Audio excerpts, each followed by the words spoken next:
Hello दोस्तों, एक बार फिर से आपका स्वागत है मेरे नए व्लॉग में। क्या आप मेरे साथ देखना चाहते हैं उस वीर योद्धा की कहानी जिसने मुगलों के सामने झुकने से इनकार कर दिया था? तो चलिए मेरे साथ। आज हम जा रहे हैं महाराणा प्रताप का संग्रहालय देखने के लिए, जहाँ हर कोना इतिहास गाता है। और ये म्यूजियम देखने के लिए आपको एक छोटी सी एंट्री फीस देनी पड़ेगी, जो मात्र 120 रुपए है। और हमने यहाँ पर 120 रुपए दे दिए हैं, चौधरी साहब ने एंट्री फीस ले ली है। अब चलिए अंदर चलते हैं। तो जैसे ही हम अंदर गए तो हमें महाराणा प्रताप जी की एक बड़ी सारी मूर्ति देखने को मिली, जहां पर चौधरी साहब तो बहुत सारी वीडियोस फोटोज बनवाने में लग गए थे। और मैं तो वहां पर, मेरे को ऐसे लग रहा था कि ये सब कुछ है ना रियल है, बहुत ही इतना ज्यादा रियल हो रहा था ना, इतनी रियल वाली फीलिंग आ रही थी। तो मैं तो उन सबको अपने फोन में कैप्चर कर लेना चाहती थी। तो मैंने खूब सारी वहां पर वीडियोस बनाई। और इस साइड देखिए, ये है अरे महाराणा वाह, प्रताप जी की सेना, क्या बात है। जहाँ पे हर वर्ग के लोगों ने बड़ी सुंदर। महाराणा प्रताप जी का साथ दिया था। और उसमें खास तौर पर एक है भील समुदाय, जो आप वाह, देख ये पा तो रहे, वाकई में देखने वाली उन्होंने जगह है। जिन्होंने प्रताप को जंगलों में गोरिल्ला युद्ध में जीतने में मदद की थी। ने घोड़े से हाथी को ऐसे लगा के उसको मारा था। कुछ चेतक है जो हाथी की बराबरी तक करती थी, इस हिसाब से देखा जाए तो।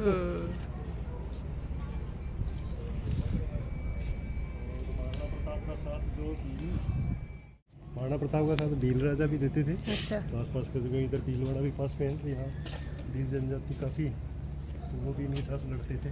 अच्छा, करते थे। इधर ये है चेतक। तो चलिए अब आपको दिखाती हूँ एक बहुत ही स्पेशल सी फोटो। ये रहे, ये है हमारे चेतक। मस्त है। इनको तो देख के ऐसे रोंगटे से खड़े हो रहे थे, बिल्कुल एकदम रियल, बिल्कुल एकदम ऐसे लग रहा था कि चेतक मेरे सामने खड़े हुए हैं। 2003 में इस संग्रहालय का रविवार को Follow me.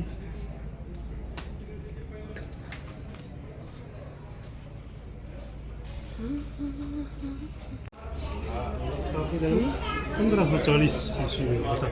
मैंने सही आइडिया लगाया था, 400-500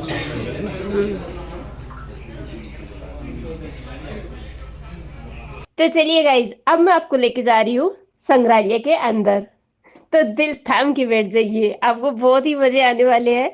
और मैं आपको उन सब चीजों से रूबरू करवाने वाली हूँ जो महाराणा प्रताप जी ने यूज की थी। उन्होंने जो कपड़े पहने थे, उन्होंने जो अस्त्र शस्त्र जो उनके थे, उन सब चीजों को मैं आपको दिखाने वाली हूँ। तो ये सब मैं आपको घर बैठे इतना अच्छे से व्लॉग दे रही हूँ, तो एक लाइक तो बनता है ना। एक लाइक प्लीज मेरे लिए एक लाइक कीजिएगा, और एक सब्सक्राइब जरूर से कीजिएगा। तो चलिए आज स्टार्ट कर लेते हैं।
जून 1576 ईस्वी को हल्दी घाटी का घमासान युद्ध हुआ था। ये युद्ध केवल एक दिन का था, जो मेवाड़ के राजा महबूब अकबर की सेना के मध्य हुआ था। इस युद्ध में अकबर स्वयं नहीं आए थे। उन्होंने आमेर जयपुर के राजा मानसिंह को अपना सेनापति बनाकर भेजा था। हल्दी घाटी का युद्ध 5 किलोमीटर लंबे और 200 मीटर चौड़े क्षेत्र में हुआ। आप लोग सभी संग्रहालय में खड़े हैं। संग्रहालय से 200 मीटर की दूरी पर चेतक की समाधि है, जहां पर महाराणा प्रताप के स्वामी भक्त घोड़े चेतक को दफनाया गया था। यहाँ से 2 किलोमीटर की दूरी पर हल्दी घाटी दर्रा है। इस दर्रे की विशेषता है कि यहाँ की प्राकृतिक मिट्टी व पत्थरों का रंग हल्दी जैसे पीले रंग का है। इस दर्रे के चारों तरफ महाराणा प्रताप की भील आदिवासी सेना राणा पूंजा के नेतृत्व में तैनात थी। ये सेना तीर, भाले, पत्थर चलाने में कुशल थी। यहाँ से 1 किलोमीटर की दूरी पर शाही बाग है, जिसमें मुगल सेना का पड़ाव था। मुगल सेना 18 जून 1576 ईस्वी को प्रातः सूर्योदय के साथ मेवाड़ की राजधानी गोविंदा की तरफ आगे बढ़ने लगी, तो उन पर महाराणा प्रताप की सेनाओं ने आक्रमण किया और उनसे गोरिल्ला पद्धति से युद्ध किया। ये आक्रमण इतना तेज था कि जिससे मुगल सेना में भगदड़ मच गई। महाराणा प्रताप की सेनाओं ने मुगल सेना को यहाँ से 3 किलोमीटर दूर पीछे समतल क्षेत्र में, जहां अभी खन्नौर गांव है, वहां तक खदेड़ दिया। इसी खन्नौर गांव के पास बनास नदी के पास समतल मैदान में 7 घंटे का भयानक युद्ध हुआ। इस युद्ध में दोनों पक्षों से कुल 18,000 सैनिक मारे गए। जब ये युद्ध समाप्त हुआ तो वहां पर मानसूनी बरसात हुई और वहां पर कटी हुई लाशें और खून ने पानी में मिलकर एक तलाई का रूप ले लिया। इतिहासकारों ने इस तलाई को रक्त तलाई का नाम दिया। इस युद्ध में ग्वालियर का एक पूरा राज परिवार, जिसमें राजा राम शाह तंवर और उनके 2 पुत्र थे, शहीद हो गया। यहीं पर एक बगीचा बनाया हुआ है और जो इस युद्ध में शहीद हुए थे उनके स्मारक इसी बाग में बने हुए हैं। इस लड़ाई की विस्तृत जानकारी आपको एक फिल्म के द्वारा दी जाएगी। आप जब इस कक्ष में सब कुछ देख चुके होंगे तब ये फिल्म और लाइव व साउंड शो शुरू होंगे। तब तक के लिए धन्यवाद। पाली जिले के अखेराज सोनगरा की पुत्री एवं महाराणा उदय सिंह की महारानी जयवंत कमर की कोख से विक्रम संवत 1597 में अर्थात 9 मई 1540 को बाल्यकाल चिको गोविंदा रास्ते में आया था। लिखा होगा गोविंदा।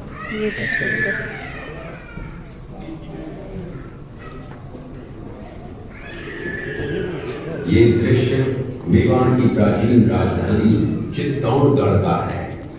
इसी किले के अंदर महाराणा प्रताप का बचपन बीता था। इस किले की तलहटियों में महाराणा प्रताप ने अपने गुरु से शिक्षा प्राप्त की थी। ये किला 12 वर्ग किलोमीटर में फैला हुआ है। इस किले पर जब भी विदेशी आक्राताओं ने आक्रमण किया और उस आक्रमण में कोई भी राजा व सैनिक वीर गति को प्राप्त कर लेते तो उनकी पत्नियां वीरांगनाएं अपने सतीत्व की रक्षा करने के लिए जलती हुई अग्नि में कूद प्राणों को त्याग देती थी, जिसे हम जौहर कहते हैं। चित्तौड़गढ़ में 3 मुख्य बड़े जौहर हुए थे। प्रथम जौहर 1303 ईस्वी में रानी पद्मिनी ने 16,000 स्त्रियों वीरांगनाओं के साथ जौहर किया था, सिर्फ अल्लाउद्दीन खिलजी के कारण। दूसरा जौहर 1535 ईस्वी में गुजरात के शासक बहादुर शाह के आक्रमण के कारण रानी कर्मावती ने वीरांगनाओं के साथ किया। और तीसरा जौहर 1568 ईस्वी में जब अकबर ने चित्तौड़गढ़ पर आक्रमण किया, उसी समय रानी घूटकुंगरी ने 7,000 वीरांगनाओं के साथ जौहर किया। 140 किलोमीटर दूरी पर है। ये देखते हुए सभी अतिथि आगे की तरफ चले।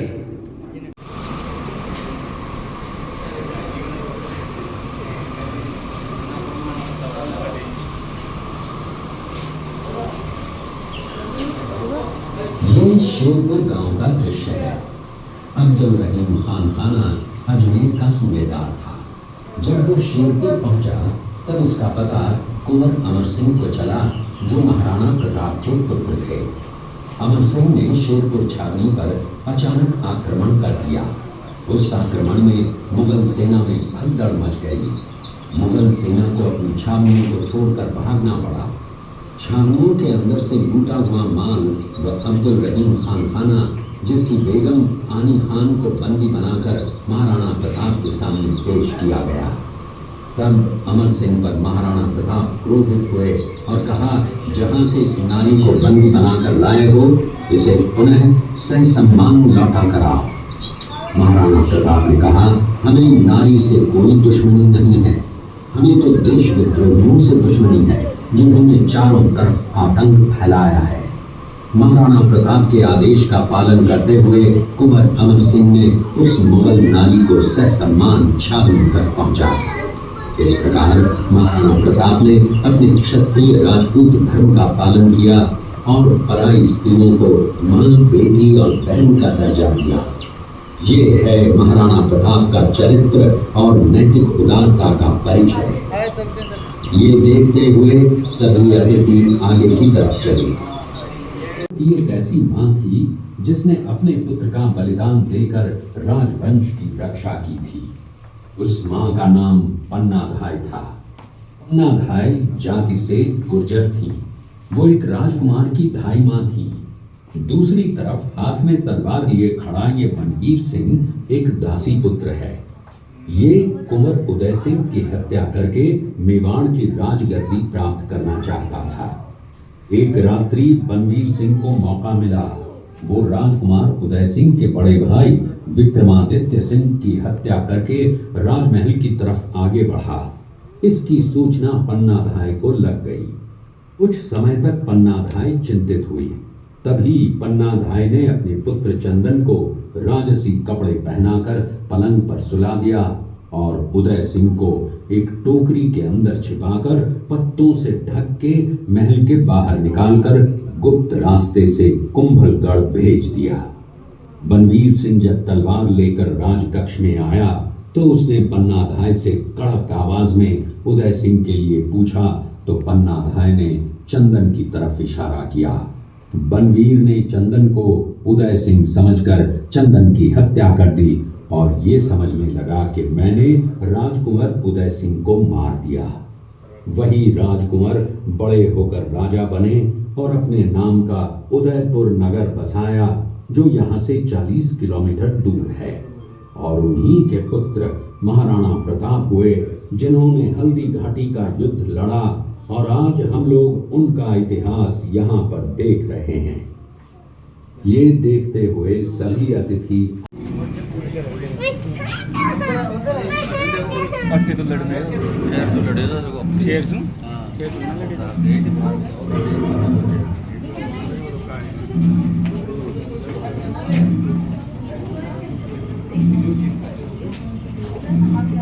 ये घटना महाराणा प्रताप की वीरता को दर्शाती है। एक समय नरभक्षी बाघ का आतंक छाया हुआ था। महाराणा प्रताप ने उस बाघ का शिकार कर उस बाघ को मार डाला। ये घटना महाराणा प्रताप की वीरता की प्रतीक है। कृपया अब आप सब पीछे की तरफ देखिए महाराणा प्रताप अपनी प्रतिज्ञा का पालन करते हुए। महाराणा प्रताप ने प्रतिज्ञा की थी कि जब तक अपनी मातृभूमि को शत्रुओं से मुक्त नहीं करा लेता, तब तक न तो मैं महलों में रहूंगा, न किसी धातु के पात्र में भोजन करूंगा, न किसी गद्दी के बिछौने पर सोऊंगा। पत्ते ही भोजन के पात्र होंगे, जमीन ही बिछौना होगा। इस प्रतिज्ञा का पालन उन्होंने 21 वर्षों तक जंगलों में रहकर किया। इस दृश्य में देखिए महाराणा प्रताप वृक्ष के नीचे बैठकर पत्तों पर खाना खाते हुए। इसी कारण हम आज भी महाराणा प्रताप को श्रद्धा व सम्मान से याद करते हुए देशभक्ति की प्रेरणा प्राप्त करते हैं। ये देखते हुए सभी अतिथि आगे की तरफ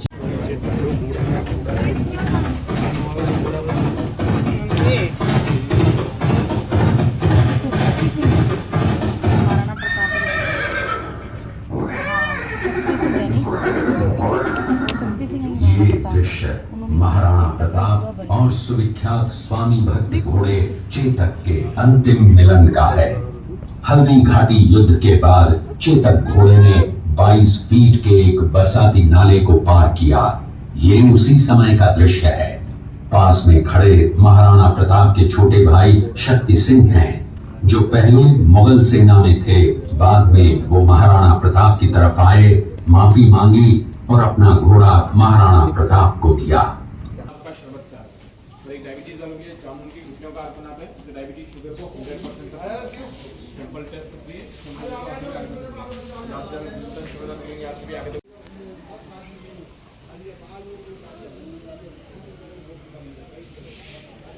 ओरिजिनल गाय होती तो भागते हैं।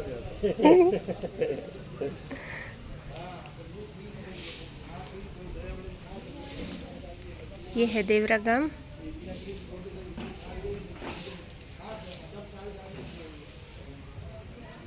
तो गाइज मैंने आपको दिखाया म्यूजियम। एक कमेंट करके जरूर से बताना कि आपको म्यूजियम कैसा लगा। और अब हम आ गए हैं बाहर की साइड और ये पूरा गांव का सा सीन दिखाया हुआ है। बहुत ही अच्छा लग रहा था, ऐसे लग रहा था हम किसी गांव में आ गए हैं। और ये है एक छोटा सा यहाँ पर तालाब, तो अपने बच्चों के साथ यहाँ पे बोटिंग कर सकते हैं। 50 रुपए टिकट थी एक जने की। और उसके बाद में हम आ गए थे। थोड़ी देर तो हमने यहाँ पर खूब सारा है ना गांव विजिट किया था। बहुत सारी चीजें ऐसे देखी थी जो गांव में होती है। और यहाँ पर आप फोटो वोटो अपनी बना सकते हैं, वीडियोस वगैरह क्लिक करवा सकते हो। और हमने यहाँ पर से कुछ कुछ चीजें भी ली थी। और याद देखो ये जो कपड़े है ना, ये पहन के आप यहाँ पर फोटो खिंचवा सकते हो। ये जो ऐसे बनी हुई है ना, इनके अंदर मुंह निकाल निकाल के आप फोटो बनवा सकते हैं। और उसके बाद में ये जो तालाब सा था उसके पास में शिव जी भगवान जी की बड़ी सी मूर्ति थी। तो यहाँ पर आप अपनी फोटोज क्लिक करवा सकते हैं। जिनको मेरी तरह फोटोज वगैरह वीडियोस वगैरह बनाने की बहुत ही ज़्यादा चुल मचती है। तो ये जो एक छोटा सा झरना टाइप सा था, अच्छा लग रहा था, काफ़ी सुंदर व्यू था। तो हमने यहाँ पर भी खूब सारी मस्ती की। और फिर बाद में हम ये बस देखते देखते चीज़ें और पहुँच चुके हैं। एक मुझे बेल दिख रहा है, बैलगाड़ी। तो जब हम मतलब ऐसे गांव में कभी कभी जाते हैं ना, तो गांव की चीज़ें हमें बहुत ही ज़्यादा अट्रैक्ट करती है। तो मुझे भी सेम चीज़ें हो रही थी, मुझे भी बहुत ज़्यादा ना अट्रैक्ट कर रही थी। ये देखो ये बैलगाड़ी है। और ये एकदम बहुत ही ऐसे लग रहा था कि ये सच में ही बैलगाड़ी खड़ी है। सब चीजें आपके पड़ोस में लुहार गाड़ियाँ लुहार बैठे रहते थे ना। इधर भी देखो, ये भी है। अच्छा पावटी। अच्छा ये शायद वो कुआं जो पिताजी कह रहे थे ना, ये वो कुआं सा है, उसमें दिखाते हैं पिताजी यहाँ आए होंगे। उदयपुर की कई फोटोएं भी है पुराने टाइप की, ब्लैक एंड वाइट पिताजी की।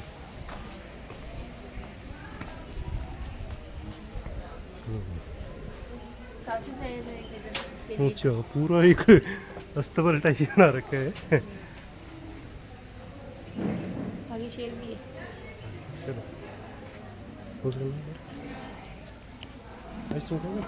कितना तो यहाँ से सारा अंदर से संग्रहालय देख के यहाँ पर लंच कर सकते हैं हम।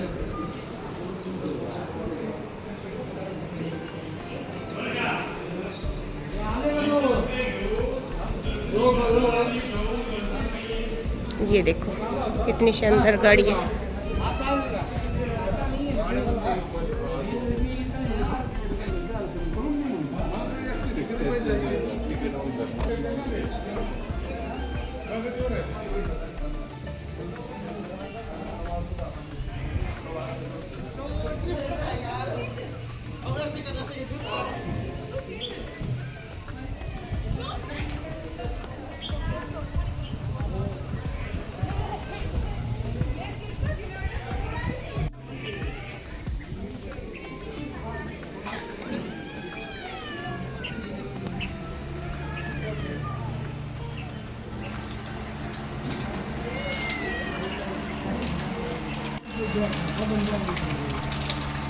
जूस पीना है गंदेगा कुछ ना कितने का कभी खाना खाइए ना।